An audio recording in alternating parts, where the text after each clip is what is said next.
on SAFM 104 to 107, talking about the state of higher education this morning, what we need to do to improve the state of tertiary education in South Africa, some alternative solutions as well, particularly when it comes to financing. I think that's a very big issue for many young people who are looking to advance their skill sets and actually study further. We know access to education has improved over the last decade and a half. However, South Africans continue to face the challenge of the high failure and dropout rate. I think figures I saw yesterday from an HSRC report of a few years ago was that it's up to 50% of first-year students at universities. So firstly, what are the problems? And then next, how do we come up with solutions for them? We'll take your calls on 0891104207, SMSs 34701, in conversation with Michelle Branco, who's Chief Marketing Officer at Eduloan. Thank you so much, Michelle, for your time this morning. Hi, good morning, Vicky, and thank you for having me on the show. I suppose as an institution that funds many young people, or well, not always, just only young people, anyone who wants to go into higher education or some form of tertiary institution, you would see a lot of this and have a sense of why people are dropping out at this rate, why there's a failure rate, and also what are the issues around funding. Correct. So in terms of the failure rate, what we've discovered via research is that the majority of failure rates is first years, and it's as high as 50%. And what we see happening, Siggy, is that government funds the majority of first years, particularly the disadvantaged. Yes. In some of the regions, particularly in Limpopo, we see as high as 80% of first years being studied by government funding in the form of the NSFAS, the National Student Aid Fund. And these students are just ill prepared. You know, they come from previously disadvantaged backgrounds. They don't have a good, solid matric education. Yeah. And the gap exists. You know, they get plunged into tertiary education institution and they're simply not prepared. The Minister, Blade Nzimande, addressed us last week in Port Elizabeth at NNMU at the Centre for Integrated Postgraduate Training. Yeah. And it's literally to fill that gap. So that's what's happening. They're just ill-prepared. Wow. And that goes, I suppose, back into the basic schooling system. Correct. That you're not prepared for. It was difficult for me. I remember first year having to learn to almost study again and trying to understand what's going on here when there's no one looking after me to make sure that there's a bell that rings and I must go and show up at a particular lecture. You're thrown into a completely new world and there's no one to hold your hand. Absolutely. No one at all.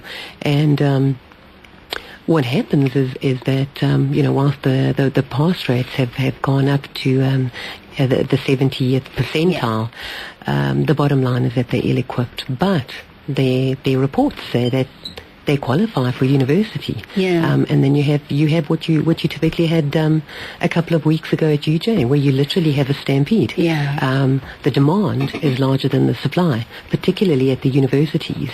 And students consider an FET as the lesser mortal. Yes. And they don't understand that the qualifications that they could receive there are viable and are increasingly necessary in our economy. Yeah. And obviously we were talking about the first year and then the dropout and the failure rate. Part of the reasons that one reporter was reading for people not advancing into second year is that parents might have saved for the first year for their children to get in and hope that they're going to get a bursary into second year, and then that doesn't happen, and therefore then they can't afford to finance further education, and then we see the dropout. Would you say that that's part of the reason? Categorically so. And that's where Eduloan fills the gap, and we literally consider ourselves as the gap filler in the industry. So we literally service students who don't qualify for the NSFAS funding from government, but also would have a difficult time approaching one of the commercial banks, just in terms of their salaries, etc. So that's really the gap that we play in. Yeah. And it's a big gap, would you say? It's a massive gap, and particularly we strategically have our offices literally next to student financial aid offices on all the university campuses, and they literally go into financial aid, go and apply for the NSFAS funding, and when the outcome is a decline or a rejection, they literally, their next step is the Eduloan office, and that's where they come right. Obviously funding is a big issue, and financing and the stress that comes with that, but we were talking about the other factors. How do we deal with those? There was a suggestion, for example, for a voucher system for first-year students who come from disadvantaged backgrounds, and that voucher system would then be linked also to some sort of off-campus mentor who'd gone through the same process at tertiary, at a tertiary institution. How do you think we can deal with it?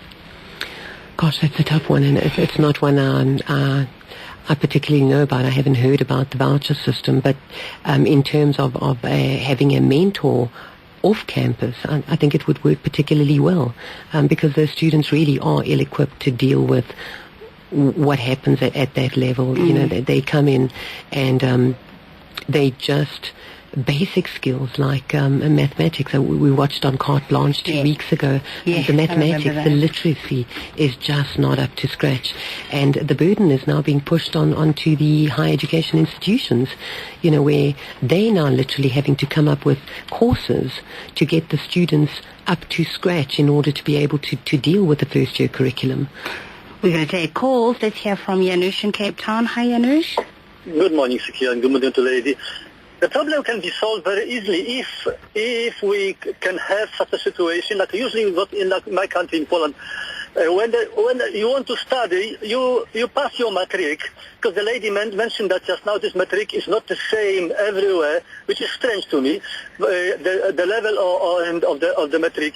So, but if there's such a situation that, for instance, the university, you're going to have an additional exam, the exam before you enter, on the same level to all of the students, based on the points and not on the, for instance, the color of the skin.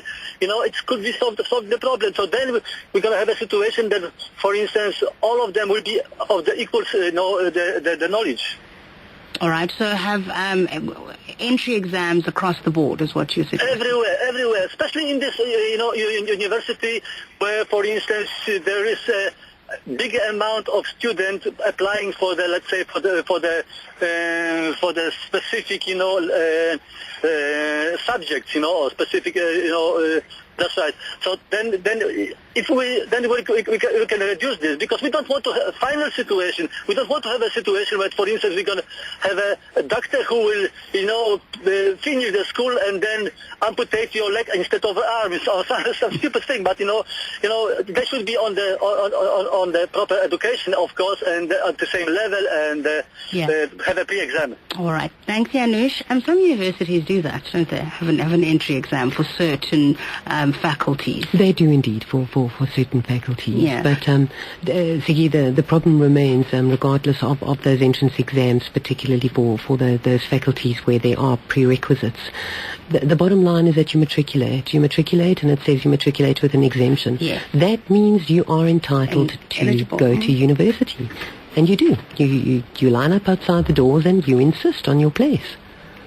Yeah. And the demand is far larger than supply. That's the bottom line.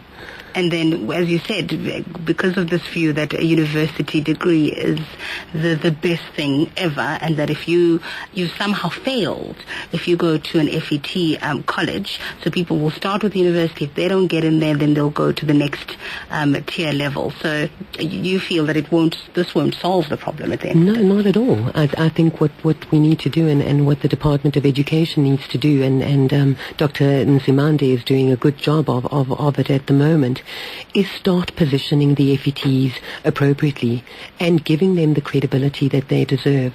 Yeah. Because that's where you get our skilled artisans from. And we're in a country where we are desperate for skilled artisans. The chances of you finding a job with a Bachelor of Arts degree these days are slim. You have zero experience and you're qualified to do little. Yeah, I was worried you were going to say